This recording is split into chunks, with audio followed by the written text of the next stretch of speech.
Samantha had always loved thrift shopping, and when she discovered a new dollar store on the edge of town, she was excited to explore. The sign above the door read "Everything must go," but the faded paint and flickering lights gave it an unsettling aura. Still, she stepped inside, drawn by the promise of bargains. The store was dimly lit, and the air was thick with the smell of dust and something metallic. Shelves lined with odd trinkets loomed overhead. A rusty shopping cart creaked as she pushed it along the narrow aisles, collecting strange items: a cracked mirror, a broken clock, and a ceramic cat with a chipped ear. Each piece seemed to whisper stories from the past, though Samantha didn't pay much mind to it at first. As she wandered deeper into the store, she noticed an old-fashioned wooden display with an assortment of bizarre items: rusty keys, tarnished lockets, and faded photographs of strangers. Curiosity piqued. She examined the photographs. The people in them had unsettling smiles, eyes that seemed to follow her. One photograph, in particular, caught her attention: a girl with long dark hair and piercing blue eyes. Beneath it, a handwritten note read, "Do not take what isn't yours." Samantha shivered but shook off the feeling. After all, it was just a dollar store. She picked up a small locket, its surface cold to the touch. It felt oddly heavy in her palm, as if it carried the weight of secrets. She tossed it into her cart, deciding it might be an interesting piece to wear. When she reached the checkout, the cashier was an older woman with gray hair pulled back into a tight bun. Her eyes were clouded but alert. "Find everything you were looking for?" she asked, her voice surprisingly soft. "Mostly," Samantha replied, glancing at her cart. "Just a few oddities." The woman smiled, revealing yellow teeth. "Some things are better left behind, dear." A chill ran down Samantha's spine, but she shrugged it off. After paying, she stepped outside, the bell above the door chiming a cheerful farewell. The sun was setting, casting long shadows across the parking lot. She walked to her car, glancing back at the store, its windows darkening ominously. Once home, she placed her finds on the kitchen table. The locket caught her eye again, and she found herself unable to resist opening it. Inside was a small piece of faded paper. Curiosity piqued. She carefully unfolded it. The message was cryptic: "Beware the shadows that linger." Samantha's heart raced. It was just an old piece of paper, but a sense of dread settled over her. That night, she decided to wear the locket, thinking it would give her an air of mystery. As she lay in bed, she could feel it resting against her chest, a constant reminder of the strange store and its peculiar treasures. The following days were filled with unease. Strange things began to happen around her. She'd find items misplaced: her keys in the fridge, her shoes on the kitchen counter. Shadows danced in her peripheral vision, always just out of sight. She dismissed it all as stress from her job, but the locket remained a weight on her chest. One evening, Samantha was preparing dinner when she heard a soft whisper, like a breeze rustling through the leaves. She paused, heart pounding, glancing around the empty house. "Hello," she called out, but only silence answered. Later that night, she woke from a deep sleep, the locket cold against her skin. She felt a presence in the room, heavy and suffocating. In the dim light, she saw the silhouette of the girl from the photograph standing at the foot of her bed. Fear rooted her to the mattress as the girl's mouth moved, but no sound came out. Instead, the shadows behind her twisted and writhed, growing larger and darker. Samantha's instinct screamed at her to flee, but her body wouldn't obey. Suddenly, the girl pointed at the locket, and a rush of memories flooded Samantha's mind: images of the girl's life. Moments of joy intertwined with a growing darkness, sorrow wrapping around her like a shroud. The girl had been trapped in the locket, lost to the shadows that consumed her. With a surge of will, Samantha ripped the locket from her neck and threw it across the room. It hit the wall with a soft thud and rolled to a stop. The girl's expression changed from anguish to relief. The shadows recoiled, pulling back into the depths of the room.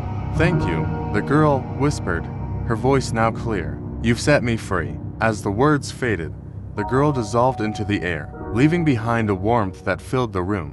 The oppressive weight lifted, and the shadows receded. Samantha collapsed on her bed, trembling but relieved. She had faced the darkness and emerged intact. The next morning, she returned to the dollar store, determined to rid herself of the lingering memories. But when she arrived, The store was gone, just an empty lot. Weeds pushing through cracked pavement. Confused, she searched for any sign of the peculiar shop, but found nothing. Only the locket remained, buried deep in her mind, a reminder of the shadows that linger and the forgotten souls that waited for release. Samantha knew she would never forget the girl, nor the warning etched in her memory. Some things are better left behind. With a surge of desperation, he slammed the book shut, and the darkness recoiled momentarily. But the whispers grew louder, clawing at his sanity. You can't escape the price of curiosity. Just then, he remembered the old man's warning. He grabbed the book and bolted for the front door, but it wouldn't open. The whispers transformed into screams, echoing his name, demanding he stay. Desperate, he turned the book toward the door, muttering the strange words he'd read. Light erupted from the pages, illuminating the room. The shadows shrieked, twisting violently, before dissipating like smoke. Mark felt himself pulled back to reality, the oppressive weight lifting as the light engulfed him. He found himself back in his living room, the book lying closed on the table. Heart racing, he picked it up cautiously, noticing the cover now appeared blank. The spine cracked, revealing it had become just an ordinary book. In a moment of clarity, Mark dashed back to Dollar Delights, heart pounding. He had to return it. When he reached the store, the bell above the door tinkled softly, but the shelves were empty, the place devoid of life. The only reminder of the shop was the lingering chill in the air. As he left, a single thought haunted him. Some doors should never be opened, and some secrets are better left undiscovered. Emily needed supplies for a last-minute Halloween party and decided to check out the local dollar store, Bargain Basement. The store was known for its cheap decorations, and tonight it seemed to buzz with excitement. But there was something off about the flickering lights and the odd, lingering scent of something rotten. As she browsed through the aisles, she stumbled upon a section dedicated to vintage Halloween decorations. Among the dusty items, she found an old porcelain clown mask. Its painted smile seemed to wide, the eyes glimmering unnaturally. Intrigued, she picked it up despite a prickling sensation at the back of her neck.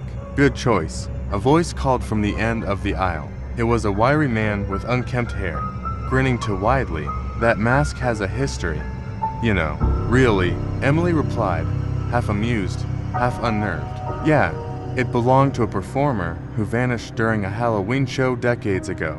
They say it's cursed, he said, a gleam in his eye. Only $1, though. Despite her better judgment, Emily bought the mask, thinking it would make a fun addition to her party. That night, she hung it on her wall, laughing off the stories the stranger had told her. As the party began, her friends admired the mask, but Emily felt increasingly uneasy. The air grew heavy, and shadows seemed to dance along the walls. As the clock struck midnight, she decided to take the mask down, but as she reached for it, a chill ran through her. Suddenly, the lights flickered out, plunging the room into darkness. A soft giggle echoed, and Emily felt a cold breeze whip past her. Heart racing, she fumbled for her phone, using its light to search for her friends, but they were gone. Panicking, she called out, "Guys, this isn't funny." Just then, she caught sight of the clown mask, now glowing eerily in the darkness.